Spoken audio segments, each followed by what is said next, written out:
The Honda CRF450X is a tried and true, race-tested, abuse-proven, fire-breathing dirt machine, and it has been since its debut in 2005. But this certainly isn't the first review of the X, and probably not the last. The consensus on most of these reviews is that the X is a great dirt bike, and the bulletproof reliability over the years has confirmed that not only was it great in 2005, but has remained great in subsequent years. This is my new old Honda CRF 450X. It's 12 years old now, so it should be undergoing some exciting new changes. The exhaust note should be getting lower, and it's starting to get hair in strange new places. Now there is a reason why the CRF 450X has had such a respected desert racing pedigree, right up there next to its older, bigger brother, the Honda XR650R or the BRP, or as I mentioned in my review, one of the best motorcycles ever made, and what could have been the best dual sport ever made had Honda made a couple of changes. You should definitely check out that video, but I digress. Honda is serious about reliable racing. They have proved it by winning all but one of the Baja 1000 races since 1997. So first things first, and spoiler alert if you're going to watch that XR650R review, I love the Big Red Pig, and I've wanted to buy one since I first threw a leg over it. But then this 450X popped up for sale in a local riding group, and I thought, well, it's not the XR650, but if this is Honda's replacement for the Big Red Pig, it's gotta be worth a shot, right? It also has something the BRP doesn't have, a miracle for us weekend warriors who spend as much time crashing, stalling, and picking up a motorcycle than actually riding it, the coveted electric start.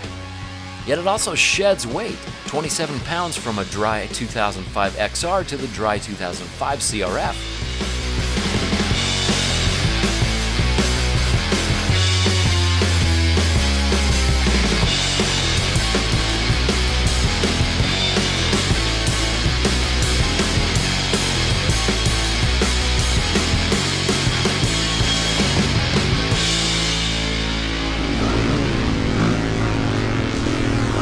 Well, the first time on the bike, I hit the throttle expecting the same kind of 450 power that I'd get on, say, a WR450 or my modded DRZ 400, but what I got felt far more than 450 power, and the stock seat slid me back, so I did an unintentional 12 o'clock wheelie, and poo shot forth from the exhaust port with exceeding force. So naturally, after cleaning myself and the bike off, I returned cash in hand and purchased it immediately, and it's been scaring the crap out of me ever since. So, a few details about this specific motorcycle. It was $3,000, not a real stellar deal, but it was immaculately clean and came with an extra tank and some doodads thrown in. It was street legal for about a week until the blinkers stopped working. It came with a urine-colored Acerbis 50,000 gallon tank and a perfectly strong motor, and it was a blast to ride. Originally, the plan was to buy this motorcycle, ride it, review it, then trade it with Mr. Duff Factor for an older adventure tourer, but it's been so much fun I couldn't bring myself to get rid of it. I flogged it as much as I could, and then when I could flog it no longer, I had other people flog it for me. As a dirt bike, it's an enormous amount of fun. The CRF 450X is an excellent off-road motorcycle, and there's no question why it's an extremely popular and successful desert racer. It's got scary power, and I'm still constantly nervous about looping it up hills and stuff. It feels as nimble and light as my WR250F despite being about 20 pounds heavier. It grunts and powers over about everything and makes riding it really quite easy. The suspension is a hair stiffer than the dual sports that I'm used to, but it soaks up everything I can throw at it, and it will be perfection once I get the suspension dialed. One of the best things about this motorcycle was how new it felt. Sure, it's 5 years newer than my DRZ, 2 years newer than my WR, but we're still talking about a bike that's more than a decade old. But I don't mean it feels new in comparison to those bikes. It certainly does, but after riding some friends' actually new bikes, like a nearly new Husqvarna 501 and late year KTMs, the X feels just as good to me. Granted, I'm not a racer, nor is my dirt bike palette so refined as to feel the minute horsepower loss to 100 feet of altitude change, or to notice the apparently enormous horsepower increase that comes from fuel caps and stickers and energy drinks. Sure, I did notice that the brakes were a little worn, the clutch pull was not as silky as the newer bikes, nor was the power delivery. but it was a third of the price. And when riding each other's bikes, the old 450X made the newer Euro owners question whether the extra money was really worth the added smoothness of their motorcycles. And as the wise and gracious Barry Morris of cross-training enduro skills very succinctly pointed out, it's the rider, not the bike. And since I'm a relatively terrible rider, any bike is going to be neutered while I'm twisting the throttle. Long story short, for a third of the price of a brand new motorcycle, it felt very near the same to my flabby, pasty, unmanicured body. But that's not to say that the 450X feels perfect to me. I'm only 35, but I'm falling apart, and I'm basically a geriatric mind stuck in a geriatric body that only looks slightly younger. And that's why I like comfy, poofy, easy cruising dual sports, and that's why I have a few problems with the CRF. It's a dirt bike, and it was designed to be, and as such it's got some dirt bikey faults. While off-road it absolutely screamed. As a dual sport it's, well, lacking. Sure, it's got the wide ratio gearbox, but it still feels quite tight compared to dedicated dual sports.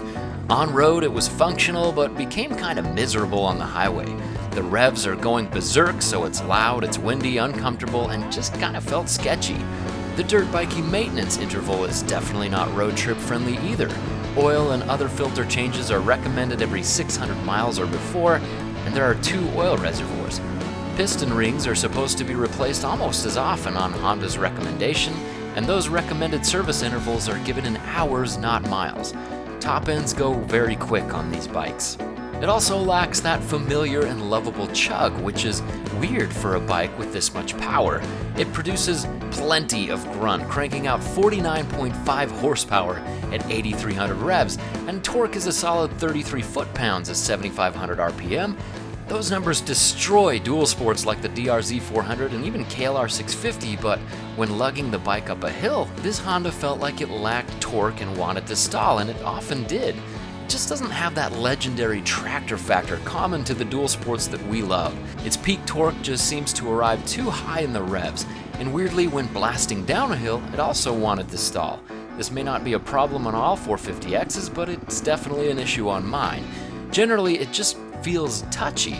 The seat, it's typical dirt bike stuff. It's slick as a KY water slide and as comfortable as a hydrochloric enema. The size of the gas tank was also not conducive to the longer leisurely rides that we dual sport folk tend to favor.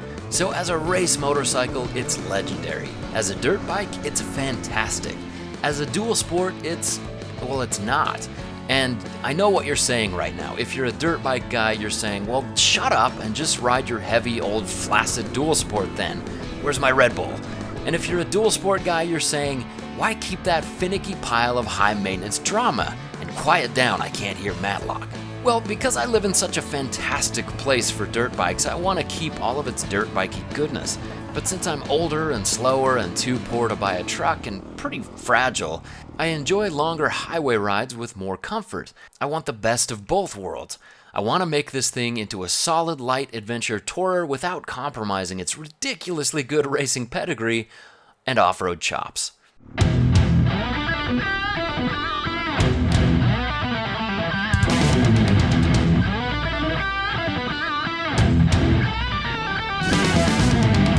Adventure tourer? Well, obviously nothing like a round-the-world bike, but come on, the thing wins the Baja nearly every year, going flat out for much of the race, lasting nearly 1,000 miles and taking anywhere from 12 to 30 hours to complete.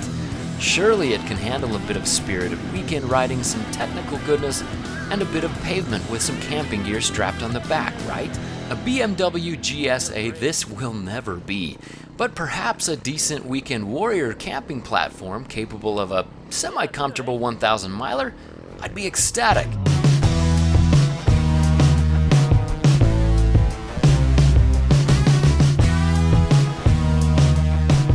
But still, making it into a lightweight adventure tourer sounds a bit crazy.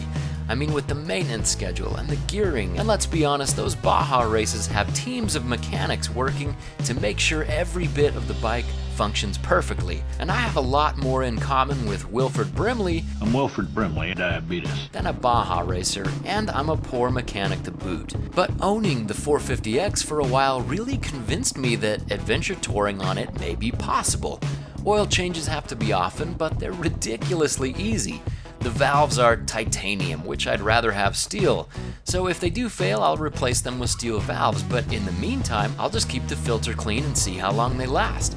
The air filter, by the way, requires no tools and is almost too easy to replace.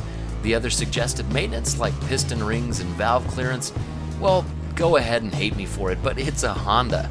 Thousands of dudes have abused these bikes for over a decade and they just last. Of course, Honda's going to tell me how to baby the bike, but I'm going to ride it until the wheels fall off. When they do, I'll let you know so you can make an informed decision about how Honda reliability lasts when maintained by a lazy, horrid mechanic who rides very slowly and crashes a lot.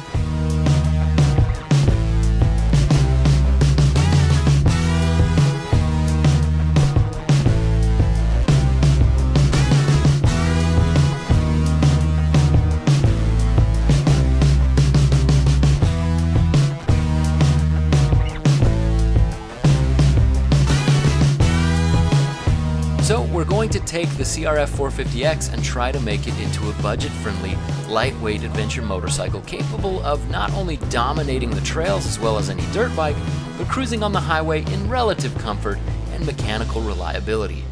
And when I say we, I mean myself and eveRide's first guest host, Gabe of the Frickin' Gym Channel. Hello, my name is Gabe. I like to ride motorcycles. This is a motorcycle. We're out here in the desert sun with absolutely no audio issues due to failed mic or any editing fakery whatsoever. Look out, Gabe, it is Godzilla. Tyler's an idiot. Yes, I am. Anyway, Gabe turned a very lightweight dirt bike, a Honda CRF450X, into an extremely capable light adventure machine. He's done everything from motocross to 1,000-mile Death Valley adventures on his little Honda, and unlike me, he actually knows something about dirt bikes, like how to adjust suspension and how to ride it faster than a jazzy chair. And audio recording, like how to push a red button on a mic so we don't waste an hour talking into a camera when it's 95 degrees outside. So I'm sure that when I turn the bike over to him to mod it, it will be in great hands. Boy howdy, I like Hondas. Yeah. So our goals for this bike are to tune it up from the abuse that I've doled out on it with a few adjustments to the clutch, brakes, and that stuff. Make it street legal with blinkers that actually last. Increase the fuel range, which has pretty much already happened. Replace the dirt tires with dot knobbies with solid longevity but acceptable dirt performance. Make it a little more disaster-proof for longer rides. Perhaps add some flat prevention measures and a small toolkit. Give it longer legs for higher speed cruising.